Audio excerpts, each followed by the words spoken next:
Assalamualaikum warahmatullahi wabarakatuh. Pada pagi hari ini Bapak akan menjelaskan tentang bab 1 materi kelas 7 tentang perbandingan. Subbab 1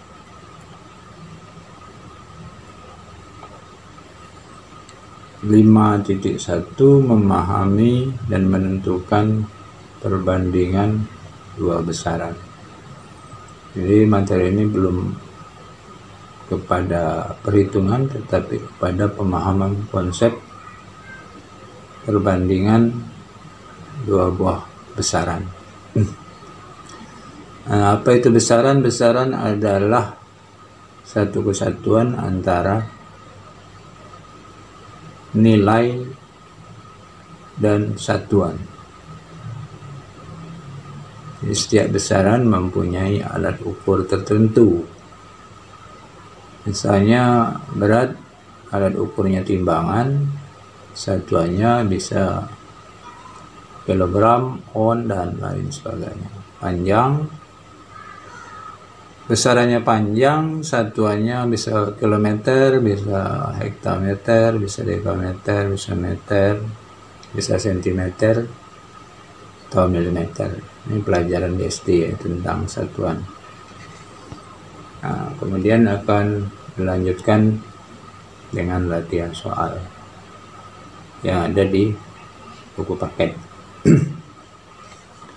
Sekarang kita lanjutkan bab 5 perbandingan. Kata kunci ini rasio. Jadi yang perlu kita pahami, kata kunci ini adalah untuk mengingat. Rasio itu bahasa luarnya, ration, kalau bahasa luar tulisannya ration. Itu sama saja dengan kalau di bahasa Indonesia kan perbandingan. Kalau ada yang katakan, bro, rasionya berapa? Ini perbandingannya berapa?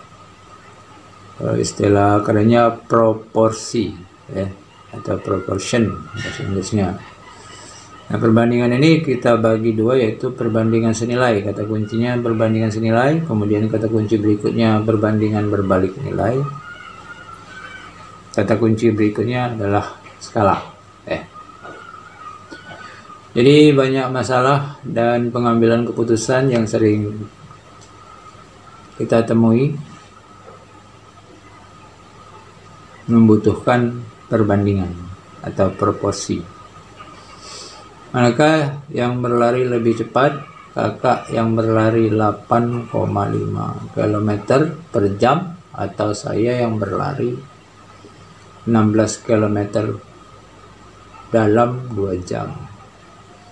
Manakah jeruk yang sama yang kita beli antara di supermarket yang dijual dengan 2.400 per buah per gram atau di pasar dengan harga 18.000 per kilogram?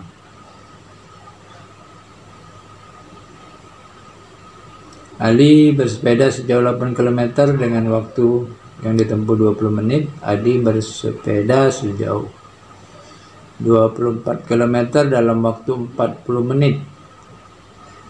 Siapa yang mengendarai sepeda terlebih cepat, Ali atau Adi? Nah, pertanyaan di atas merupakan beberapa contoh situasi yang membutuhkan konsep perbandingan. Banyak contoh lagi dalam pertandingan kemungkinan menang. Itu perbandingan misalnya 50-50 atau 75-25 perbandingan menang misalnya. Dalam situasi lain dibutuhkan penalaran yang kalian akan pelajari dengan berbagai cara untuk membandingkan. Jadi membandingkan ini tidak hanya 1 berbanding 2. Ya, maka sering saya katakan bahwa dalam matematika ini kenapa sulit, karena matematika diajarkan dengan cara teori. Jadi matematika ini akan mudah kalau diajarkan secara realita atau secara kehidupan sehari-hari. Contohnya saja seorang tukang menyiku kusen itu menggunakan konsep triple Pythagoras, walaupun tukang tersebut tidak bisa atau tidak tahu triple Pythagoras.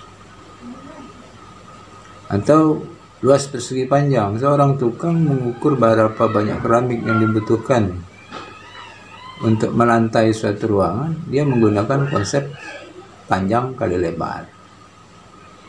Padahal tukang itu nggak belajar luas persegi panjang, tapi dalam penerapannya tukang menggunakan konsep panjang kali lebar untuk menentukan berapa keramik yang dibutuhkan.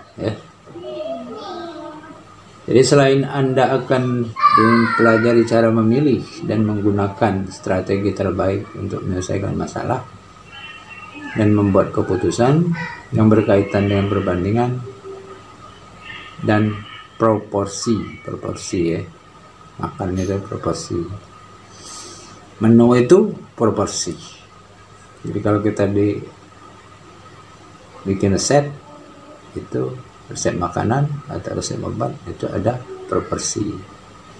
Ada yang 2 kali 3 sehari, ada yang 4 kali 1 biji sehari. Nah, itu perbandingan. Kemudian kompetensi dasar. Materi ini menjelaskan rasio. Rasio ini bahasa luar, jangan bingung. Rasio itu bahasa kitanya perbandingan. 2 besaran. Ini ada 2 macam rasio ini. Satu satuannya sama, kedua satuannya berbeda. Jadi perbandingan itu bisa membandingkan 2 rasio, membandingkan 2 ukuran yang satuan sama dan membandingkan 2 ukuran yang satuannya berbeda. Yang satunya sama itu perbandingan biasa, satuannya yang berbeda itu perbandingan senilai dan perbandingan berbalik nilai. Itu perbandingan untuk 2 satuan yang berbeda. Jadi contohnya perbandingan antara banyak pekerja dengan waktu yang dibutuhkan. Banyak pekerja satuannya jumlah orang atau buah. Berapa lama pekerjaan satuannya bisa hari atau jam atau menit. Itu 2 satuan yang berbeda. Kemudian 3.8 membedakan perbandingan senilai dan berbalik nilai dengan menggunakan tabel, grafik, dan persamaan. Nah, di sini kita akan belajar jika disajikan grafik, kita bisa menilai bahwa grafik itu adalah grafik perbandingan senilai. Jika disajikan tabel, dari isi tabel kita tahu bahwa tabel itu perbandingan senilai atau perbandingan berbalik nilai. Kemudian jika disajikan persamaan, kita dapat menentukan persamaan itu merupakan perbandingan senilai atau perbandingan berbalik nilai. Kemudian 4.7 menyelesaikan masalah yang berkaitan dengan rasio 2 besaran yang satuannya sama dan berbeda. Nah, ini di sini kita sudah pada penerapan, atau dalam kata lain pembelajaran matematika realistis. Jadi pembelajaran matematika itu ada pembelajaran matematika teoretik, ada pembelajaran matematika realistis. Yang dianjurkan dalam kurikulum 2013 itu adalah pembelajaran matematika realistis atau metode pembelajaran PMR. pembelajaran matematika realistis. Kenapa harus begitu? Supaya matematika tidak susah, gampang. Nah, contohnya berapa harga 3 kg gula? Kalau 1 kilogramnya 1.000. Itu gampang sekali kan? Kalau pedagang itu cepat ngitung, pakai kalkulator selesai. Padahal itu adalah konsep perkalian dan konsep perbandingan juga. Kemudian misalkan masalah yang berkaitan dengan perbandingan senilai dan berbalik nilai ya sudah sama ya. Pengalaman belajar membedakan masalah yang berkaitan dengan perbandingan atau rasio dan yang bukan. Yang berkaitan dengan perbandingan atau rasio dan yang bukan. Kemudian menjelaskan tarif. Ya, tarif itu termasuk perbandingan ya. Satu karcis 50.000 misalnya, berarti 2 karcis 100, 4 karcis 200 ya. Itu perbandingan. Kemudian kelajuan, kecepatan. Kecepatan adalah perbandingan jarak dibagi waktu. Kemudian kurs, itu perbandingan mata uang. Kemudian menjelaskan masalah yang berkaitan dengan perbandingan atau rasio. Ini penerapan ya, masalah sehari-hari yang kita selesaikan dengan menggunakan konsep perbandingan. Menentukan perbandingannya ekuivalen itu senilai. Menjelaskan perbandingan senilai atau proporsi. Jadi proporsi ini isinya perbandingan senilai. Sebagai suatu pernyataan ya dari dua perbandingan yang ekuivalen. Misalnya perbandingan 5D berbanding 2 itu ekuivalen dengan 10 berbanding 4. Ekuivalen, sama dengan. Kemudian membuat suatu perbandingan senilai untuk menentukan nilai X dalam 5 berbanding 2 sama dengan 10 berbanding X. Ini prosedural, cara ya. Kemudian 7 membedakan masalah perbandingan senilai dan berbalik nilai dengan menggunakan tabel, grafik, dan persamaan. Jadi perbandingan senilai grafiknya punya ciri khusus, perbandingan berbalik nilai grafiknya punya ciri khusus. Kemudian tabelnya punya ciri khusus, persamaannya punya ciri khusus. 8 menggunakan berbagai strategi termasuk tabel dan grafik untuk menyelesaikan masalah perbandingan senilai dan berbalik nilai ya.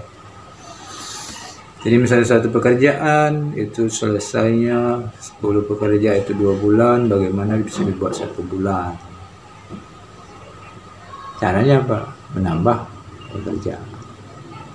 Nah, bagaimana menambah pekerja agar waktunya jadi 1 bulan? Itu masalah sehari-hari. Nah, di perbandingan ini meta konsep langkahnya adalah pertama masalah perbandingan, kemudian kita konsep perbandingan. Dari konsep ini kita dapat memodelkan situasi dalam dunia nyata. Jadi ada situasi dalam dunia nyata, kemudian kita modelkan itu maksudnya kalimat nyata, kalimat sehari-hari kita rubah ke dalam kalimat simbol atau kalimat matematika. Seperti masalahnya seperti apa saja, masalah perubahan besaran tiap satuan. Jadi kalau 1 karcis 1.000, 2 karcis 2.000, 3 karcis 3.000, 4 karcis 4.000. Kebesaran tiap satuan ya. Atau 1 jam 2 km, 3 jam berarti 6 km. Tarif 1 orang misalnya 10.000, 2 orang 20, 3 orang 60. Konversi satuan ya, konversi satuan itu dari kilometer jadi meter, dari sentimeter jadi milimeter, atau dari sentimeter jadi kilometer. Itu konversi satuan, itu termasuk perbandingan. Kemudian resep ya, resep ini makanan ya. Perbandingan garam, kemudian cabai, kemudian apa bumbu-bumbu itu masuk perbandingan dalam resep ya. Dan lain sebagainya. Persentase itu perbandingan dalam bentuk persen. Misalnya laki-laki 20%, berarti perempuan 80%. Perbesaran foto 2 kali, 3 kali, 4 kali atau setengah kali dari ukuran sebenarnya. Skala ukuran perbandingan, ukuran pada peta atau pada dendak dengan ukuran sebenarnya. Nah, semua perbandingan itu dapat ditunjukkan dan diselesaikan dengan menggunakan tabel, grafik, dan persamaan. Nah, untuk memahami dan menentukan perbandingan dua persamaan itu ada beberapa cara. Ini kita lihat dalam ilustrasi cerita berikut. Ceritanya, libur telah tiba, seru Nadia dalam saat liburan sekolah tiba. Liburan kali ini Nadia dan keluarga pergi ke Pulau Merah, Banyuwangi. Di sana pasir pantai nampak bersih karena tidak ada sampah. Untuk mengingat saat-saat bahagia Nadia berfoto bersama keluarga, Nadia merasa senang meskipun tidak semua keluarga mau dipoto karena sedang berteduh di pinggir pantai. Ini gambarnya Dari foto di atas Nadia memperoleh informasi bahwa terdapat 9 orang laki-laki. Benar nggak 9 orang? Itu 2, 3, 4, 5, 6, 7, 8, 9. Benar ya? Perempuan 1, kemudian 2, 3, 4, 5, 6, 7. Ya, 7. Jadi ada 9 laki-laki dan 7 perempuan yang ada di foto. Nadia menceritakan tentang foto tersebut pada teman-temannya sebagai berikut.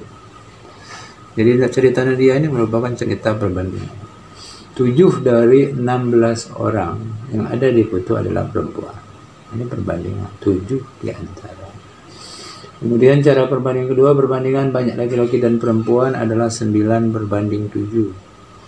Kemudian cara yang ketiga, banyak laki-laki di foto adalah 2 lebih. Banyak laki-laki di dalam foto adalah 2 lebih banyak daripada perempuan. Kalimat ini kalimat membandingkan atau kalimat perbandingan.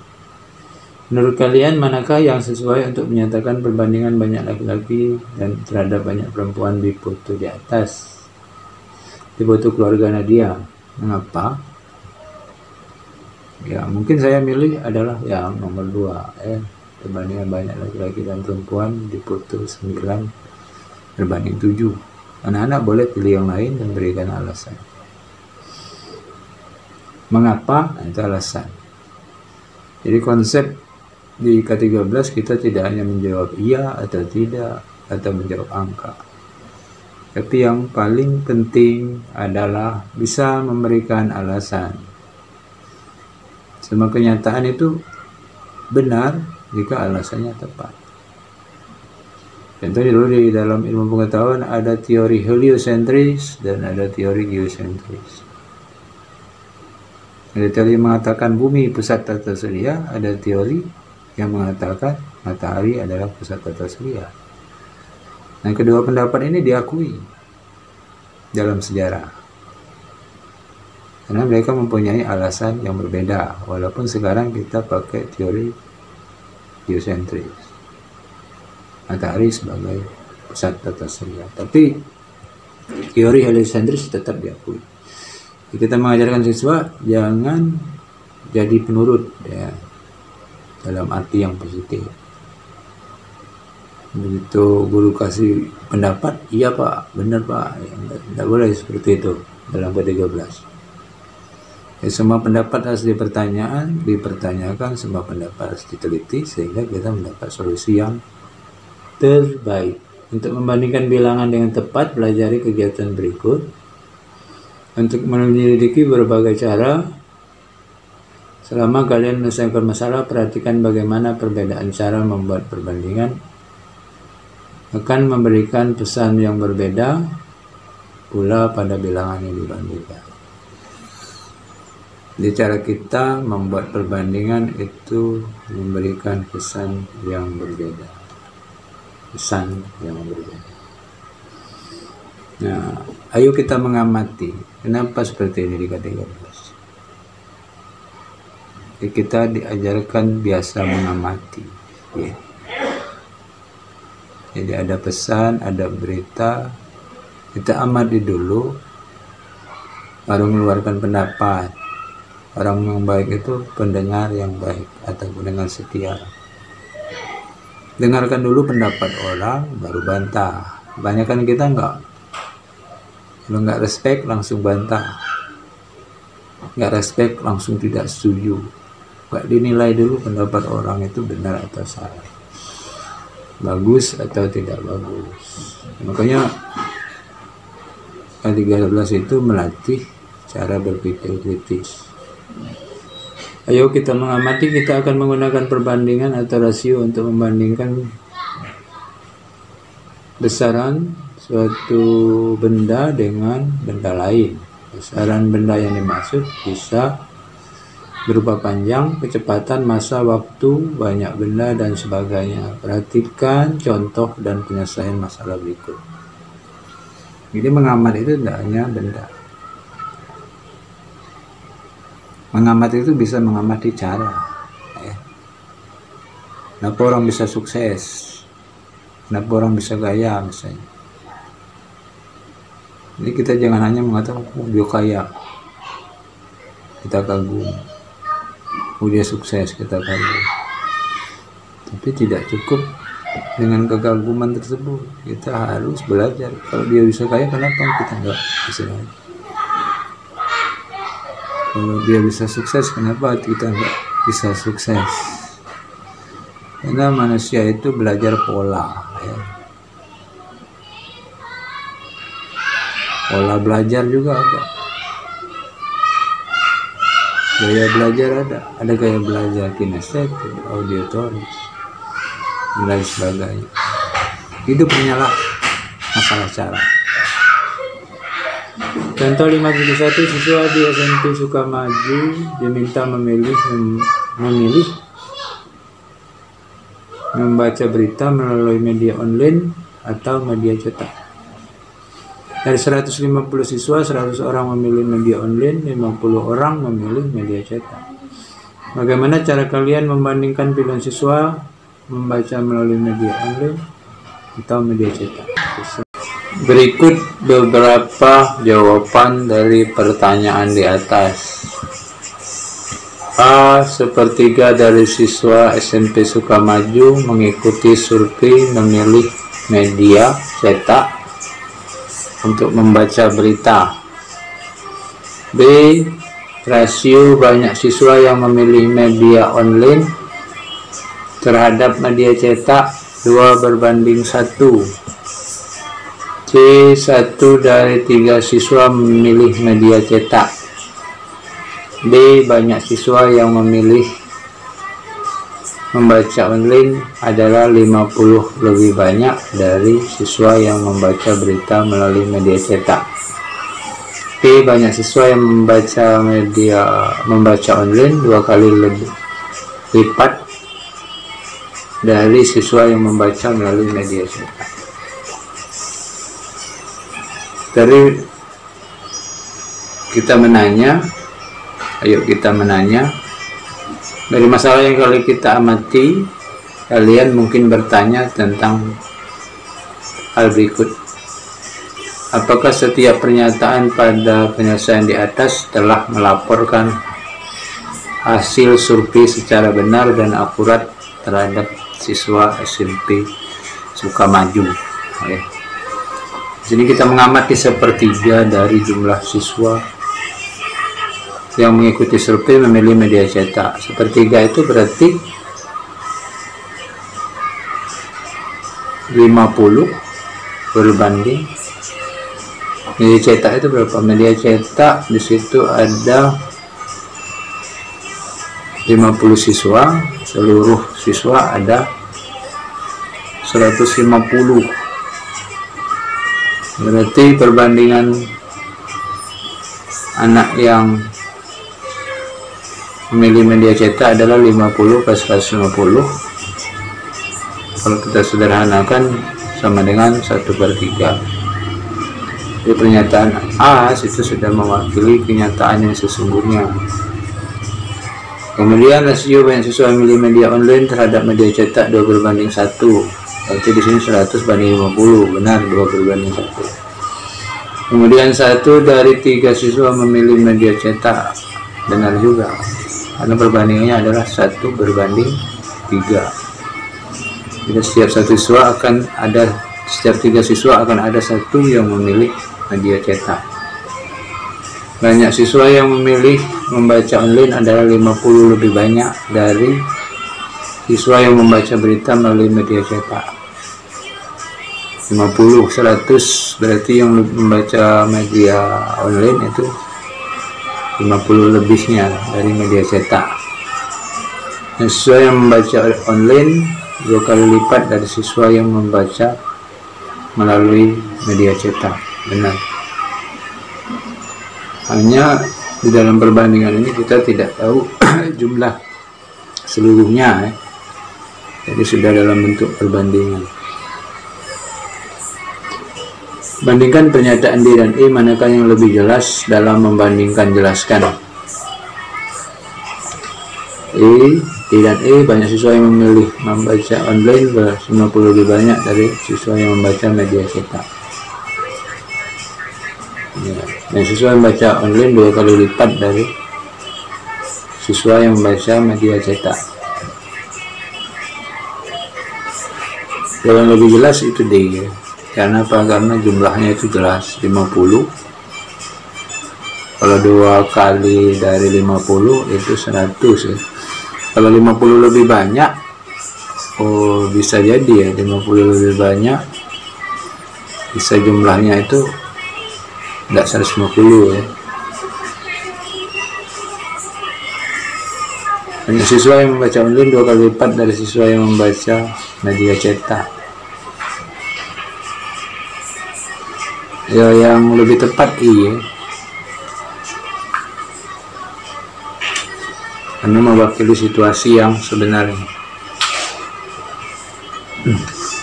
Ayo kita menggali informasi. Selama kita menyelesaikan masalah dalam bab ini, kalian akan menemukan pernyataan perbandingan dan rasio. Terdapat 3 cara berbeda untuk menyatakan rasio. 1 pecahan, seperti kalimat pertama itu 2/3. Misalnya 2/3 bagian dari panjang digunakan, 2/3 bagian dari luas kebun digunakan untuk menanam kopi ya. Jadi luas kebun dikali 2/3 itulah untuk menanam kopi. 2 bilangan dipisahkan dengan tanda titik 2, itu 2/3. Dibaca bukan 2 dibagi 3, tetapi 2/3. Ketiga, 2 bilangan dipisahkan dengan kata dari, 2 dari 3. 2 dari 3 siswa memilih media online. 2 dari 3 siswa naik kelas. 2 dari 3 siswa berhasil lulus. Namun perbandingan yang ditunjukkan dengan sebagai pecahan membuat sedikit lebih bingung ya. Nah, agak kurang jelas ya. Masalah yang disajikan akan membuat kita membedakan pecahan yang menunjukkan perbandingan. Pecahan itu juga banyak, ada pecahan desimal, ada pecahan persen, itu pecahan semua. Dari 150 siswa yang diwawancarai tentang kesukaan membaca berita, 100 memilih media online, 50 memilih media cetak. Rasio banyaknya siswa yang memilih media online terhadap jumlah siswa yang diwawancarai ditunjukkan sebagai berikut. 10 berbanding 50 dikurang sama dengan, itu bukan dikurang, sama dengan 2/3 atau 2,23. Dibaca 2/3. Jadi jangan dibaca bagi. Kalau perbandingan jangan dibaca bagi, tapi 2/3. Rasio 2 dari 3 siswa menyatakan bahwa 2 dari setiap 3 siswa yang diwawancari lebih memilih membaca berita melalui media online. Rasio banyak siswa memilih media online terhadap media cetak ditunjukkan sebagai berikut. Ya, tadi ya, 10/50 sama dengan 2/3 atau 2 berbanding 1 ya. Dibaca 2 berbanding 1.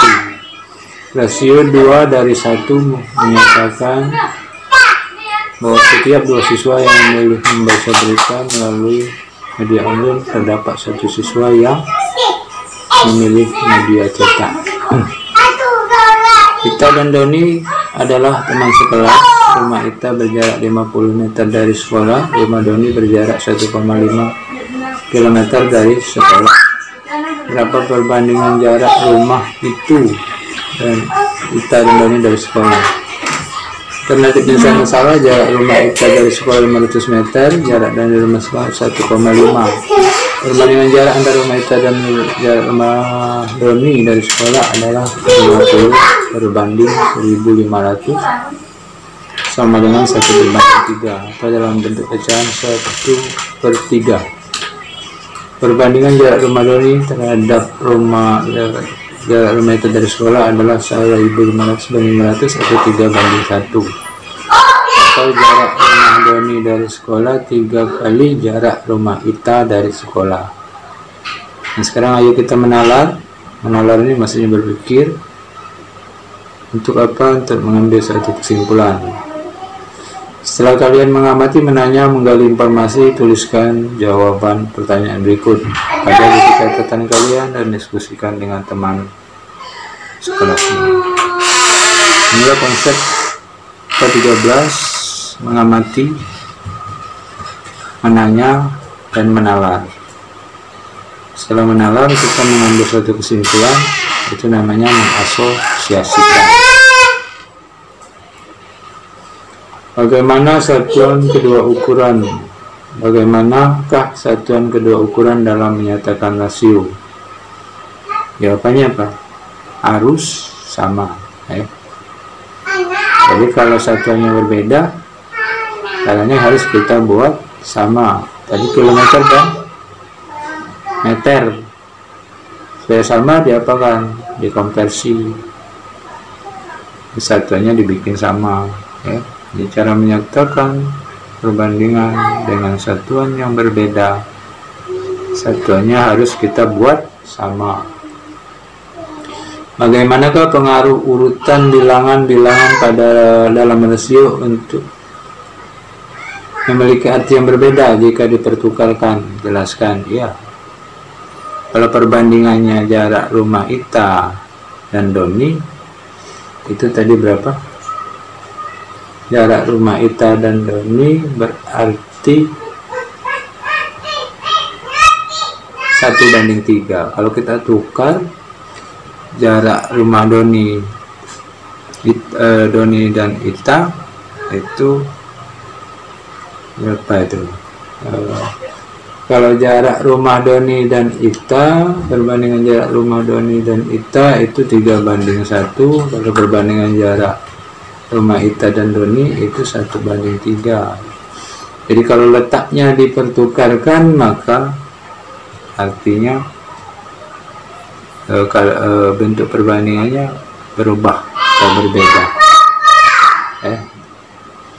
Artinya berbeda.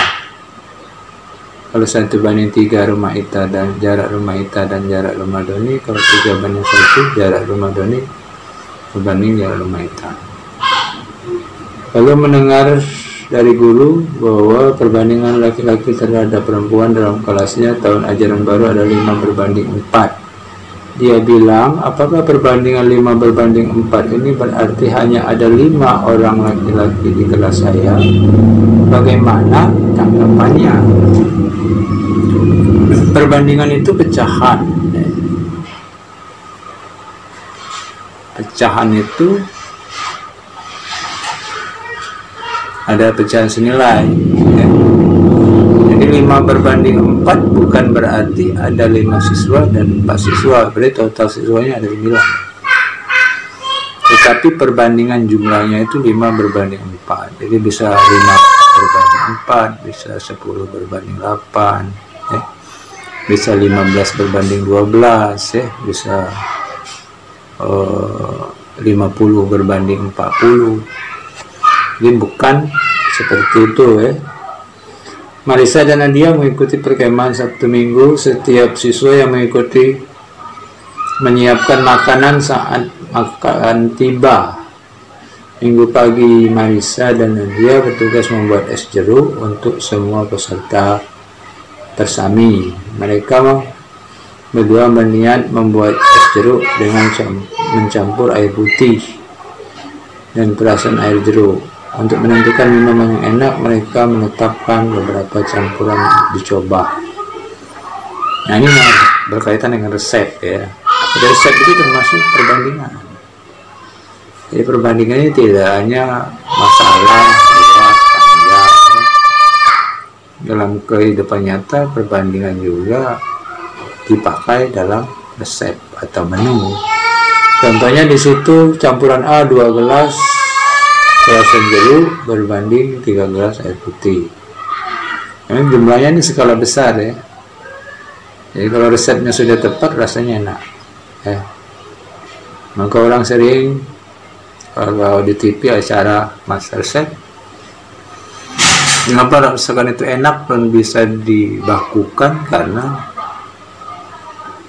perbandingan campurannya itu tetap. Jadi bagaimana kita bisa membuat masakan yang rasanya enak dari masakan orang yang rasanya enak supaya bisa sama, itu adalah menggunakan perbandingan bahan yang ada pada resep tersebut, ya.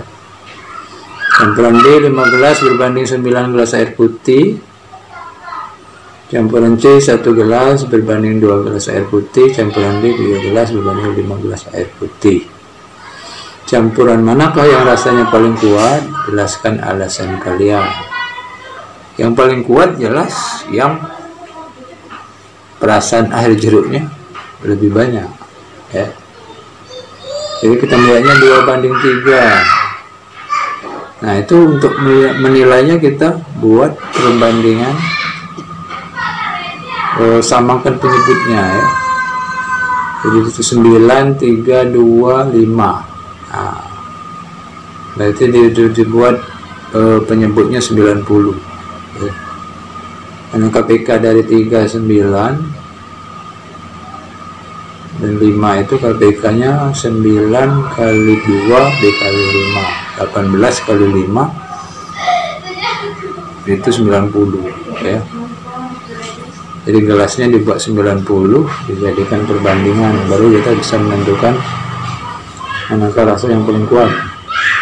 Melihat bagaimana Sabtu Minggu diselenggarakan di hutan lindung perkemahan. Setiap waktu makan serta bersami berkumpul di aula. Di sana terdapat 2 jenis meja. Meja yang terbesar mampu menampung 10 orang, sedangkan meja yang lebih kecil menampung 8 orang.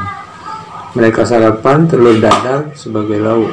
Meja yang paling besar disajikan 4 telur dadar, dan meja yang lebih kecil disajikan 3 telur dadar. Telur dadar dibagi rata untuk setiap siswa di setiap meja. Apakah siswa yang duduk di meja yang lebih kecil mendapatkan bagian yang sama seperti siswa yang duduk di meja lebih besar? Jelaskan. Nah, di sini kita lihat perbandingan antara telur dadar yang ada di meja besar adalah 4 berbanding 3, ya. 4 berbanding 3, sedangkan jumlah orangnya 10 berbanding 8. Kalau 10 berbanding 8 berarti kalau kita bagi 2, 5 berbanding 4, sedangkan telur dadarnya 4 berbanding 3. 10 berbanding 8 itu kalau kita bagi 2, 10 itu 5, 8 bagi 2 itu 4. Jadi 5 berbanding 4 dengan 4 berbanding 3. Oke. Jadi kalau melihat perbandingannya 4/7 dari telur dadar, kemudian 10/18 dari meja. Nah, di situ kita bisa menjelaskan. Ini Bapak nggak ngitung, jadi silakan kalian hitung. 4/8 kali 18, 4/18 kali 18 ya. Jumlah siswanya tahu tidak tahu di sini. 4/8 jadi 4/18. 4/18 berapa? 4/18 itu 2/9. Sedangkan telur dadar bukan, jadi 10/18. 10/18 itu 5/9. Sedangkan telur dadarnya itu 4/3. Telur ya, 4/3 dari jumlah telur. Sertanya 5/4. Jadi tidak sama itu. Jelas mungkin lebih banyak dari telur yang di meja besar. Supaya sama gimana? Nah, inilah masalah yang harus kita selesaikan. Nah, dia menduga bahwa dia dapat menentukan bahwa meja yang manakah yang setiap siswanya memperoleh telur dadar lebih besar. Dia menggunakan 10 dikurang 4. 10 kurang 4 sama 8 dikurang 3 sama dengan 5. Jadi setiap siswa yang duduk di meja besar memperoleh telur dadar yang besar dibandingkan dengan yang kecil. Apa artinya 6 dan 5 yang dimaksud dengan dalam alasan Nadia? 10 dikurang 4 ya. 10/8 tadi, 10/8. 10 kurang 4 itu 6. 8 kurang 3. Oh, dia menggunakan perbandingan tadi ya. 10 dikurang 4. 8 dikurang 3. Apakah arti 6 dan 5 yang dimaksud alasan Nadia? Apakah kalian setuju dengan alasan Nadia? Ini boleh kalian diskusikan dengan teman-teman. Seandainya disediakan 9 telur dadar di meja besar, apakah alasan yang digunakan dia menjadi benar? Jadi untuk menelitinya di sini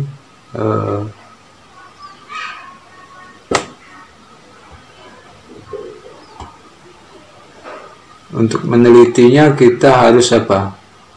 Jadi benar 9. Karena perbandingannya berapa tadi? Ya, ini masalahnya di atas ya.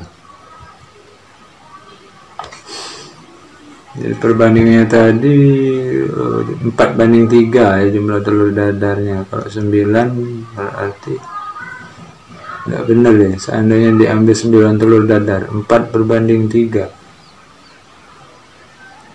Jadi harusnya 4/7. Yang benarnya 7 ya. Kalau 7 berarti 4 dan 3. Kalau 9 itu susah perbandingannya. Jadi kalau untuk nilainya harus berbanding 7 ya. Oh ya, 7 dengan 2 ya. Iya, 4/7. 4/7 kali 7 itu 4. 3/7 kali 7 itu 3. Jadi bagusnya diambil 4/7 telur dadar ya. Kalau dia pakai 9 itu jadi pecahan ya. Mari kita berbagi, sajikan penalaran kalian di depan kelas, periksa dan silakan saling memberikan tas secara santun dari pendapat teman. Damar 65 meter, diameter 90. Kalian menjelaskan ukuran pohon dengan membandingkan terhadap pohon lain atau benda lain. Oh, ini pohon damar ini ya, tinggi 65, diameter 90. Ulin tinggi 50, diameter 120. Kayu hitam tingkat kepinaan urutan 40 berbanding 100. Gaharu 40 banding 60, ramin 40 berbanding 20. Ini sudah diskusi ya. Apa ini namanya? Oke, kita skip dulu. Kita berbagi, sajikan penalaran kalian depan kelas dan periksa dan silakan saling memberikan komentar secara santun dari pendapat Anda di depan kelas. Nah, untuk selanjutnya kita mengerjakan latihan 5.1, soal nomor 1 tentang kayu damar, kemudian soal nomor 2 itu tentang yang manusia yang pernah hidup di Indonesia dengan ukuran tinggi tertentu adalah Soekarno. Dia mantan atlet basket, tinggi badan Soekarno adalah sekitar 2,4 meter. Oh, ini orang yang tertinggi di Indonesia ya.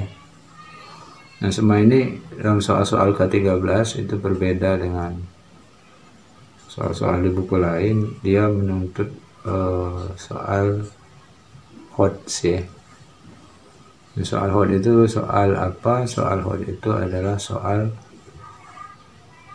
yang menuntut berpikir kritis, bukan soal prosedural. Soal matematika itu ada pemahaman konsep atau pengertian, kemudian ada soal prosedural, penerapan, dan ada soal pemahaman, kemudian ada soal analisis, ada soal evaluasi, dan ada soal kritis. Nah, lalu diharapkan untuk meningkatkan generasi emas di Indonesia, anak-anak dilatih untuk soal HOT. Kenapa? Supaya anak-anak tidak hanya menerima jawaban atau meniru jawaban dari guru, tetapi anak-anak bisa berpikir kritis ya. Soal itu bukan tingkat sukar atau mudahnya soal, tapi membangun cara berpikir atau tidak. Kalau soal prosedural itu soal mencontoh jalan ya. Soal mencontoh jalan.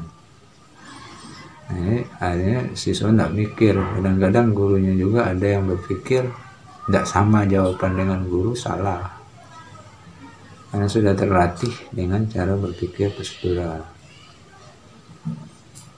Kadang-kadang dalam masalah kehidupan sehari-hari butuh kejutan, butuh inovasi terbaru, butuh kreativitas. Itu yang diharapkan di K13, karena banyak yang berpikir negatif dengan K13. Jadi menurut dia ini K13 itu sebenarnya melatih siswa untuk berpikir kritis, bukan menerima jawaban dari guru. Selalu dilatih untuk mengamati, menanya, menalar, mengasosiasikan. Kemudian setelah itu berdiskusi, menyampaikan pendapatnya di depan kelas atau di dalam kelompok. Nah, semua inilah kemampuan-kemampuan yang akan dipakai di dalam bermasyarakat, di dalam meningkatkan karir ya. Dalam perusahaan-perusahaan besar sering ada meeting. Kalau tidak terlatih mengeluarkan pendapat, meetingnya diam saja ya. Sehingga siswa itu tidak bisa bersaing di dunia nyata ya. Hanya jadi pekerja yang menerima pekerjaan jalankan, menerima pekerjaan jalankan. Demikianlah, nanti kalau ada tanda di atas tanda i, silahkan diklik, itu adalah video rekomendasi. Kemudian yang belum subscribe silahkan klik foto orang berdasi yang ada di video, itu bisa langsung subscribe. Jangan lupa like dan komen. Mudah-mudahan video ini bermanfaat. Assalamualaikum warahmatullahi wabarakatuh. Ya, soalnya banyak. Terima kasih. Demikianlah materi pada hari ini. Mudah-mudahan bermanfaat. Jangan lupa tonton video selanjutnya.